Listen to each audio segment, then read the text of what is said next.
O grande deputado Nicolas Ferreira não se calou diante das arbitrariedades e rasgou o verbo, expondo as injustiças cometidas pelo STF contra Jair Bolsonaro e seus apoiadores. Em um discurso firme e corajoso, ele denunciou o nível alarmante de crueldade de Alexandre de Moraes, que tem aplicado punições desproporcionais e seletivas contra cidadãos de direita, enquanto criminosos do alto escalão são inocentados e colocados em liberdade. Nicolas Ferreira trouxe à tona um caso que tem chocado o Brasil, o de Débora, mãe de 2 filhos, que está presa há 2 anos e foi condenada a 14 anos de reclusão simplesmente por pichar uma estátua com batom. Um contraste brutal, considerando que políticos envolvidos no maior esquema de corrupção da história do país, revelado pela Lava Jato, e criminosos do crime organizado são soltos e absolvidos pelo STF. Essa realidade apontada por Nicolas escancara o duplo padrão da justiça brasileira, onde adversários do sistema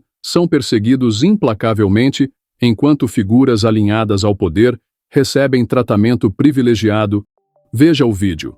Antes de prosseguir, peço gentilmente que dedique um momento para deixar seu like, inscrever-se em nosso canal e ativar o sininho para receber nossas atualizações.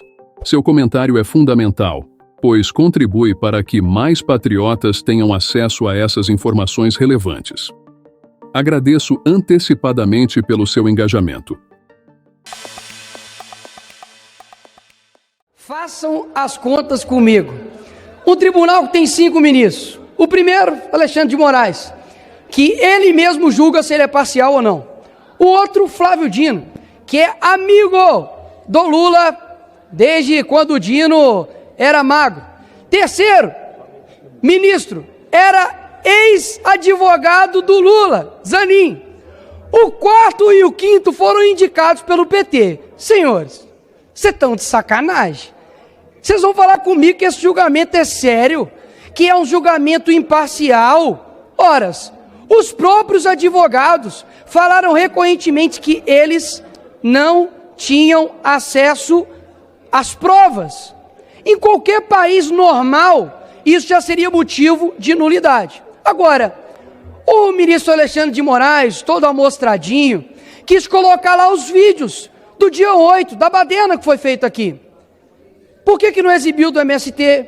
Por que não exibiu o vídeo do ministro Benedito, que chega para ele quando anuncia a vitória do Lula e fala assim, missão dada é missão cumprida? Por que ele não explicou isso para todos? É claro que não, porque isso de fato é um golpe. Ninguém até hoje veio falar isso. E ele ainda tem a pachorra, porque é muito fácil esconder atrás de uma toga, o difícil é andar no meio do povo, para poder dizer que ali naquelas imagens não tinha batom e nem Bíblia. É claro que naquelas imagens ali não tinha, porque a pessoa que está sendo condenada a 14 anos, nem aqui dentro entrou, mas estava com uma, toma cuidado comigo aqui, hein? Estava com uma grande arma, um batonzinho. Imagina se os ministros andassem pelas federais do Brasil.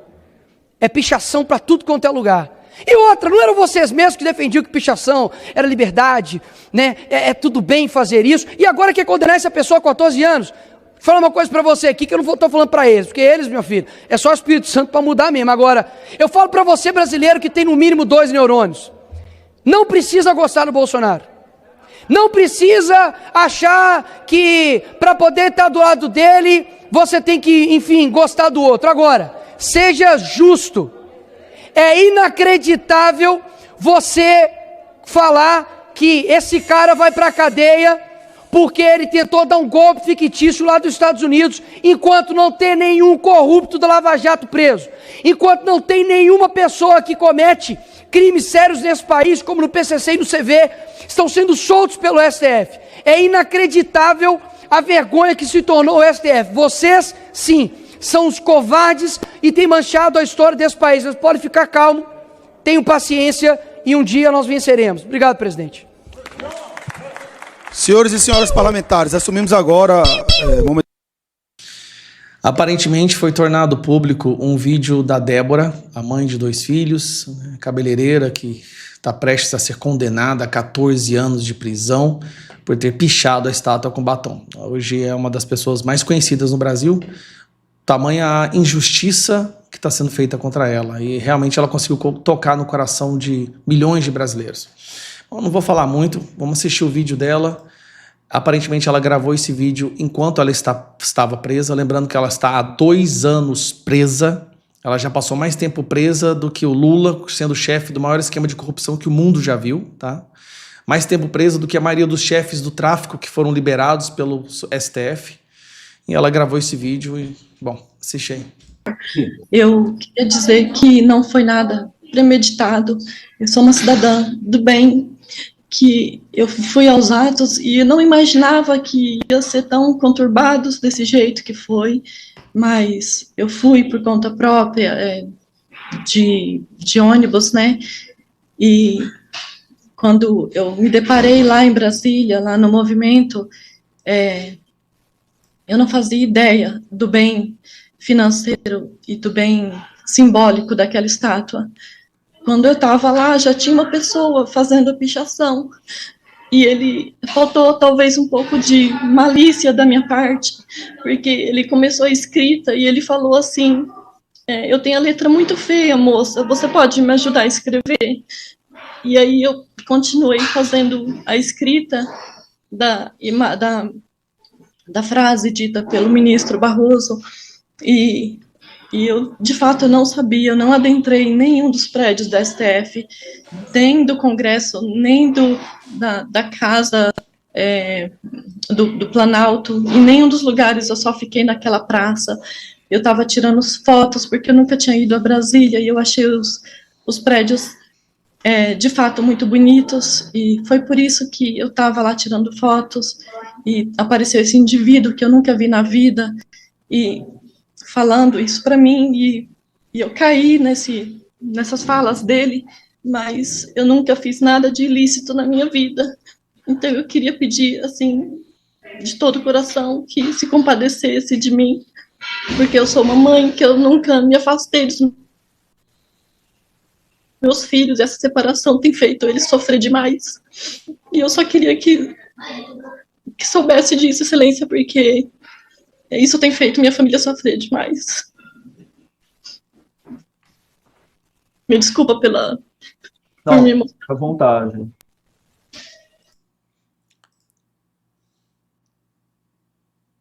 Bom, esse é o vídeo dela. Cara, que sacanagem, bicho. Oh.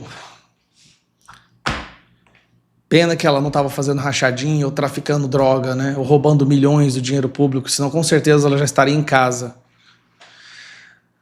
Tem aqui a carta que ela escreveu para Alexandre de Moraes. Vou ler junto com você. Rio Claro, 6 de outubro de 2024. Excelentíssimo ministro Dr. Alexandre de Moraes, que esta eu encontre com saúde e paz. Me chamo Débora e venho através dessa carta me comunicar amistosamente com a Vossa Excelência. Não sei ao certo como dirigir as palavras a alguém de cargo tão importante, portanto peço que o doutor desconsidere eventuais erros. Sou uma mulher cristã, tenho 39 anos, trabalho desde os meus 14 anos de idade, sou esposa do Newton e temos 2 filhos, Caio, 10 anos, e o Rafael, 8 anos, que são meu coração batendo fora do meu peito. Excelência, para não tomar muito do seu tempo, vou direto ao ponto. Sou uma cidadã comum e simples e sempre mantive minha conduta ilibada, jamais compactuei com atitudes violentas ou ilícitas. E continue. Fui a Brasília, pois acreditava que aconteceria uma manifestação pacífica e sem transtornos, porém, aos poucos fui percebendo que o movimento foi ficando acalorado. Devo deixar claro que em momento algum eu adentrei em quaisquer casa de poderes, fiquei somente na Praça dos Três Poderes, encantada com as construções tão gigantescas e bem arquitetadas. Sinceramente, fiquei muito chateado com o quebra-quebra nas instituições, repudio o vandalismo, contudo eu estava ali porque eu queria ser ouvida, queria maiores explicações sobre o resultado das eleições, tão conturbadas de 2022. Por isso, no calor do momento, cheguei a cometer aquele ato tão desprezível, pichar a estátua. De batom, né? Posso assegurar que não foi nada premeditado, foi no calor do momento e sem raciocinar. Quando eu estava próximo à estátua, um homem pelo qual eu jamais vi, começou a escrever a frase e pediu para que eu a terminasse, pois sua letra era ilegível. Talvez tenha me faltado malícia para rejeitar o convite, o que não justifica minha atitude. Me arrependo deste ato amargamente, pois causou separação entre eu e meus filhinhos. Nesse período de 1 ano e 7 meses de reclusão, eu perdi muito mais do que a minha liberdade. Perdi a chance de ajudar o Rafinha na alfabetização e não o vi fazer a troca dos dentinhos de leite. Perdi 2 anos letivos dos meus filhos em momentos que nunca mais voltarão. Meus filhos estão sofrendo muito e choram todos os dias por minha ausência. Passam por psicólogos a fim de ajudá-los a organizar os sentimentos dessa situação, um castigo e uma culpa que eu vou lamentar enquanto eu viver. Excelente ministro, Dr. Alexandre de Moraes. Meu conhecimento em política é raso ou nenhum. Não sabia da importância daquela estátua, nem que ela representa as instituições do STF. Tampouco sabia que seu valor é de 2 milhões de reais. Se eu soubesse, jamais teria a audácia de sequer encostar nela. Minha intenção não era ferir o Estado Democrático de Direito, pois sei que o mesmo consiste na base de uma nação. Portanto, venho pedir perdão por este ato que até hoje me causa vergonha e consequências irreparáveis. Sei que não deveria, mas hoje tenho aversão à política e quero ficar o mais distante possível disso tudo. Entendi que quando somos tomados por entusiasmo e a cólera, podemos praticar atitudes que não contribuem em nada. O que eu fiz não me representa e nem transmite a mensagem que eu sonhei em deixar para os meus filhos, tecer para meus filhos. O que mais almejo é ter minha vida pacata e simples de volta ao lado da minha família. Termino essa carta na esperança de que essa demonstração sincera do meu arrependimento possa ser levada em consideração por Vossa Excelência.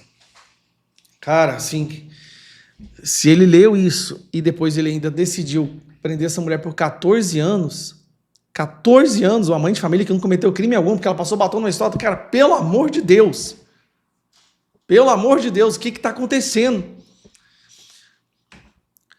Paulista, dia 6 de abril, às 14 horas. Dá um jeito de ir para lá. Por favor. Não é só pela Débora, tem várias outras pessoas que estão passando pela mesma situação da Débora. Dia 6 de abril, na Paulista, às 14 horas. A gente tem que começar a reagir, gente, e reagir com força.